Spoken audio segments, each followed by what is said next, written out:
The laughter started before the plates even touched the table. It rolled across the room like something alive, sharp and effortless, bouncing off crystal glasses and polished silverware.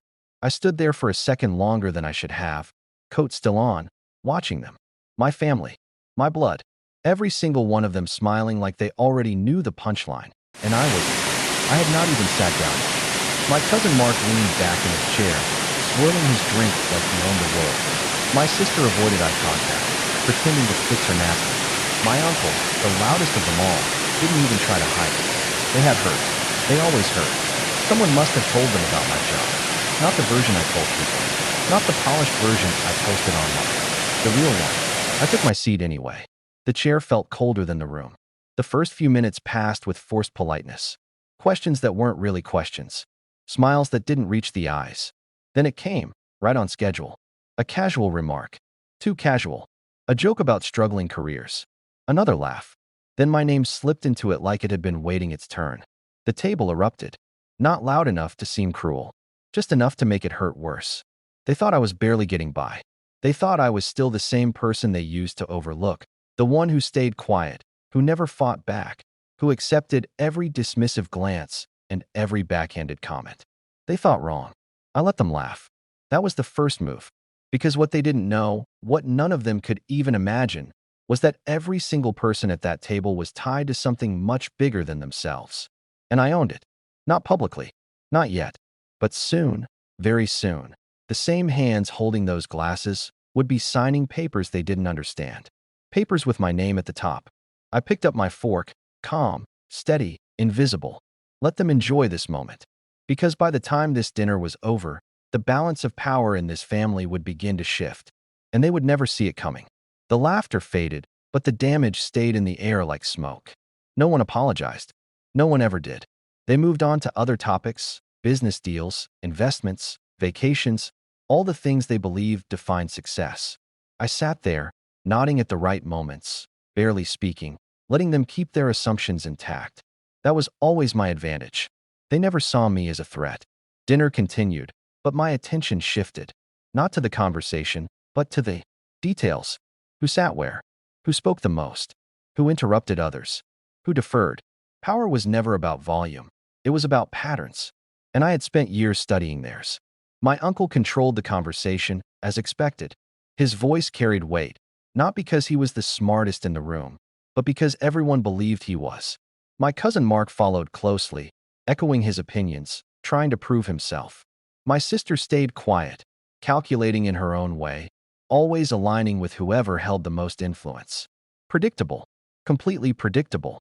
What they did not realize was that the system they trusted so blindly had already begun shifting beneath them. 3 months ago, a quiet acquisition had taken place. No headlines, no announcements, nothing flashy. Just a series of small, strategic moves that looked insignificant on their own. A holding company, a restructuring, a few signatures, all legal, all clean, all mine. The company they relied on, the one that funded their projects, approved their budgets, secured their contracts, it no longer belonged to the people they thought it did. It belonged to me. I watched as my uncle spoke confidently about an upcoming expansion, unaware that the final approval had crossed my desk just hours earlier. He talked about control, about certainty, about how everything was already in place. It almost made me smile. Almost. Because the truth was, nothing was in place anymore. Every approval now required my decision. Every budget depended on my signature. Every risk they took was now measured against my judgment. And they had no idea. I reached for my glass, taking a slow sip, masking the shift in my thoughts. This was not about anger. Not anymore. That phase had passed long ago. This was about timing. Revenge, when rushed, looks messy, emotional, obvious. But when executed with patience, it becomes something else entirely. Control. The conversation at the table grew louder again. Another joke, another round of laughter, but this time it sounded different. Distant. Because I was no longer sitting beneath them. I was sitting above everything they depended on. And they were about to find out. Dessert arrived, rich and carefully plated, but no one at the table paid much attention to it. Conversations had split into smaller clusters now, side deals forming between bites, subtle negotiations hidden behind casual smiles. This was how they operated. Always moving, always calculating, even in moments meant to feel personal. I stayed quiet, letting the rhythm of the room reveal itself. Then it happened. A phone buzzed. Not mine. My uncle's. He glanced down, irritation flashing across his face before he masked it. He wasn't used to interruptions, especially not during moments where he held the floor. But something in that message held his attention longer than expected. Too long. His posture shifted, just slightly. The confidence didn't disappear, but it cracked. That was all it took. Mark noticed it too. He leaned in, asking something low, something meant to stay private. My uncle responded with a dismissive shake of the head, but his fingers tapped the screen again, reading, rereading. The first sign of instability had entered the room. I lowered my gaze, hiding the awareness in my eyes. That message had come from the finance department. A simple notification. A request for confirmation on a pending allocation. Routine on the surface. But the sender had changed. The approval chain had changed. And for the first time, my uncle had seen a name he did not expect. Mine. He didn't say it out loud. Not yet. That would require admitting confusion, and confusion was something he never allowed himself to display in front of the family. Instead, he tried to regain control. His voice rose again, louder this time, forcing the conversation back into familiar territory. A story about expansion plans, about numbers, about certainty. He spoke as if nothing had shifted, as if everything was still firmly in his hands. But now there was a hesitation between his words. A fraction of a second, barely noticeable, unless someone was looking for it. I was. Across the table, my sister watched him carefully. She hadn't seen the message, but she had sensed the change.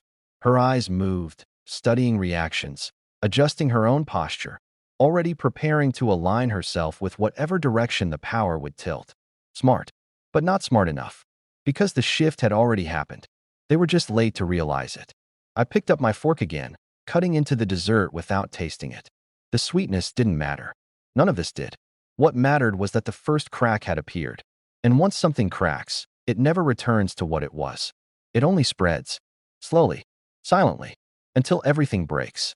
The energy at the table shifted, subtle but undeniable. No one addressed it directly, yet everyone felt it. Conversations lost their smooth flow, words overlapping at the wrong moments. Laughter arriving half a second too late. The confidence that once filled the room had thinned, replaced by something cautious. Uncertainty. My uncle checked his phone again, this time more discreetly. He angled the screen away, shielding it from curious eyes, but the movement itself drew more attention than he realized. Control, once questioned, never fully returns. Mark leaned back, studying him now instead of echoing him. That was new. He had always followed, always mirrored, but even he could sense something was off. The usual hierarchy had taken a hit, and he wasn't sure where to position himself anymore. Across from me, my sister adjusted her posture again, her expression carefully neutral. She had shifted from passive observation to active calculation. She didn't need details yet. She just needed direction, and I was about to give them one. Not openly, not completely, just enough. I reached for my phone, unlocking it with a calm, practiced motion. A single message sat waiting, already prepared hours ago. Timing had always been everything. I tapped once. Sent. No announcement. No reaction. Just a quiet action buried beneath the noise of the table. 3 seconds passed. Then my uncle's phone buzzed again. This time, he didn't hide it fast enough. His eyes scanned the screen, and for a fraction of a moment, everything else disappeared. The room, the voices, the carefully maintained image of control, all of it faded behind a single realization. The message was clear. All executive approvals are now routed through the new parent structure. Effective immediately. Below that, a name. My name. He froze, just for a second, but it was enough. Enough for Mark to notice. Enough for my sister to see the shift. Enough for the illusion to begin collapsing. He placed his phone down slowly, as if the movement itself required effort. His mind was already racing, trying to connect pieces to understand how something like this could happen without his knowledge. But the truth was simple. He had never been looking in the right direction.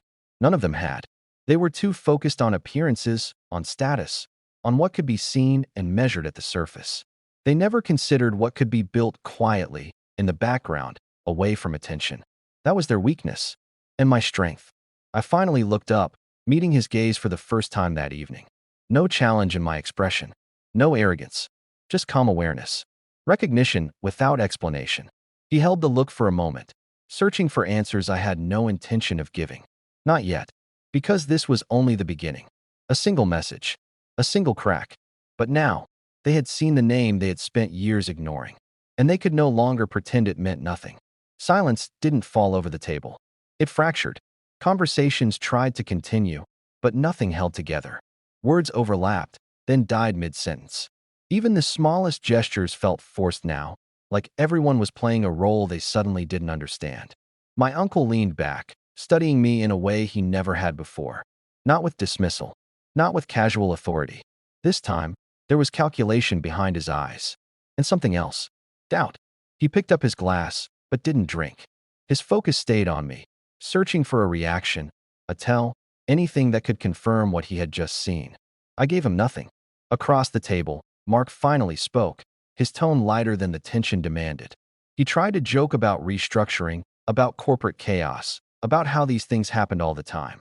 But even he didn't believe it. Because this didn't just happen. Not like this. Not without someone orchestrating it. My sister broke her silence next.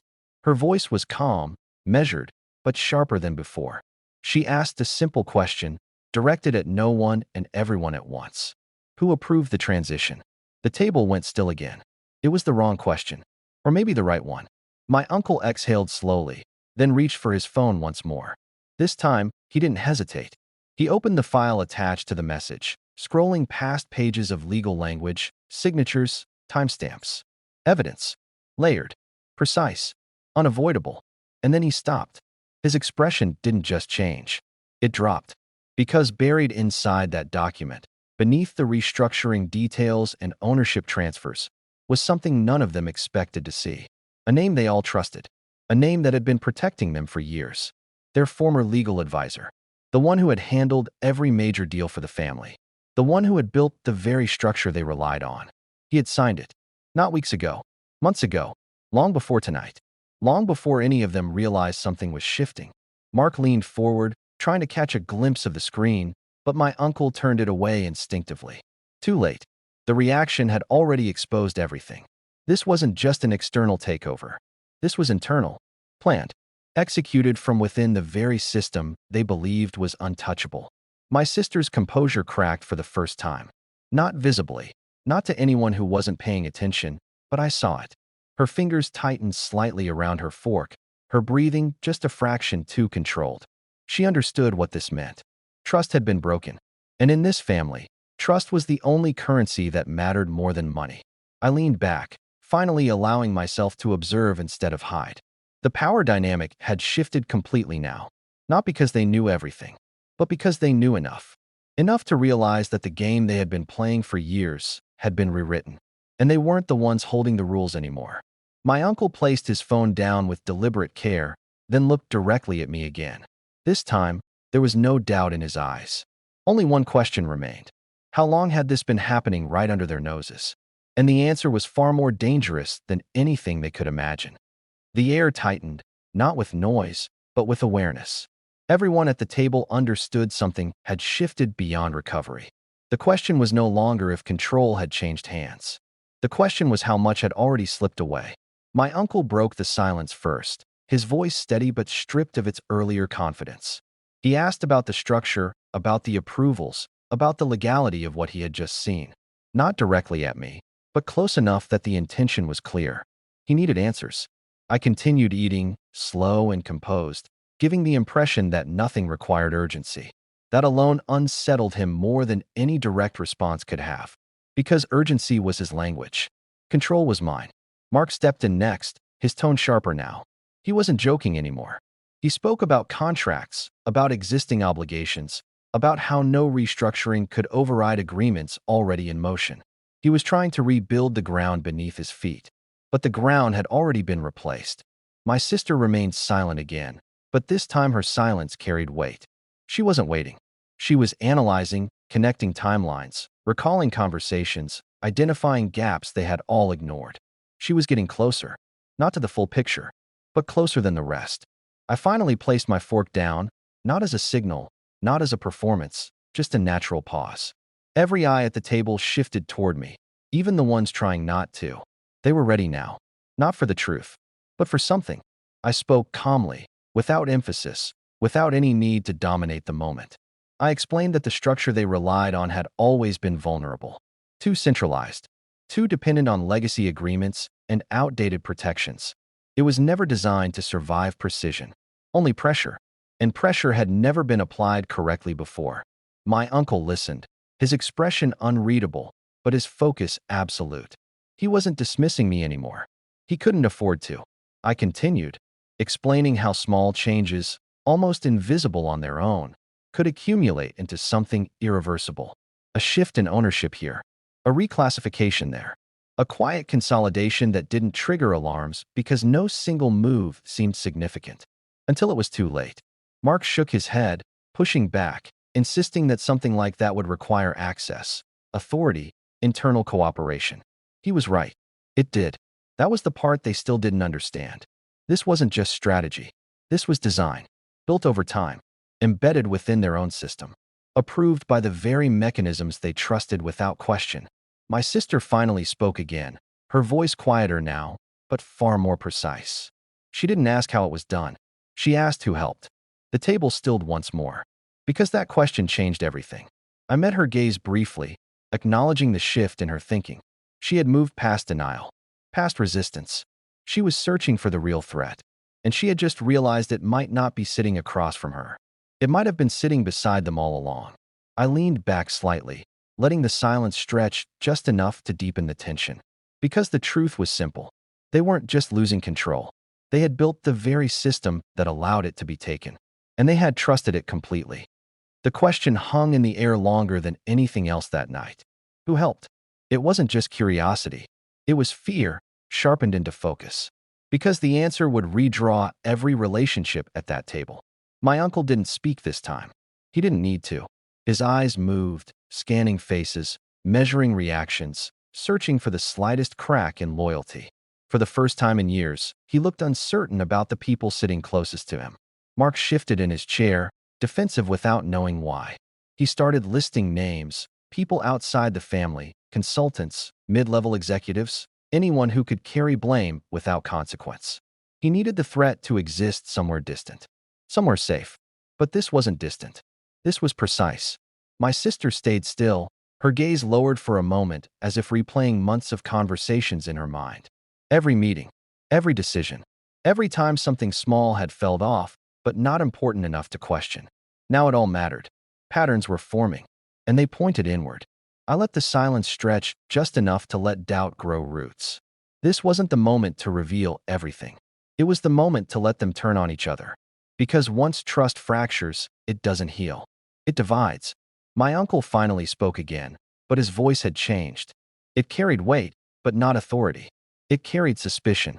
He mentioned the legal advisor again, questioning timelines, asking how long he had been involved, why no one had noticed.